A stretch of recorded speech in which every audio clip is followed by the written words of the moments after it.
ഇന്നത്തെ പരീക്ഷണം നമ്മുടെ ചാള വെച്ചിട്ടാട്ടോ. അതുപോലെ പുളിവെള്ളം മാത്രം പിഴിഞ്ഞു വെച്ചിട്ട് നല്ല മസാലയിൽ തിരുമ്മി എടുത്തിട്ട് അതുപോലെ ലെയറാക്കിയിട്ട് നല്ലപോലെ ഒന്ന് വറ്റിച്ചെടുത്ത അടിപൊളി ടേസ്റ്റ് ആട്ടോ. അപ്പം നമുക്ക് വേണ്ട പൊടികളൊക്കെ ഉണ്ട് ചേർത്തിട്ടുണ്ട് കേട്ടോ. കുറച്ച് വെളുത്തുള്ളി ഇഞ്ചി അരിഞ്ഞത് കുറച്ചധികം ഉണ്ട് ചേർത്തോ.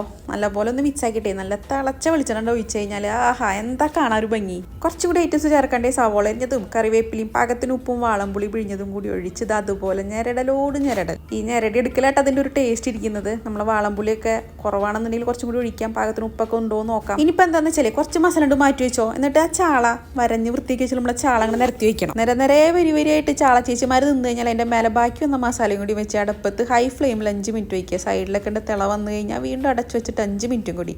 പിന്നെ ഇതാ അതിനെ ഉപദ്രവിക്കാണ്ട് മെല്ലെ ഇളക്കി കൊടുക്കണേ. അടിയിൽ പിടിക്കണ്ട. ചാറ് വേണ്ടാത്ത റെസിപ്പി ആയതുകൊണ്ട് ആ പുറത്ത് ചാടിയ വെള്ളമൊക്കെ നമുക്കൊണ്ട് വറ്റിച്ചെടുക്കട്ടെ.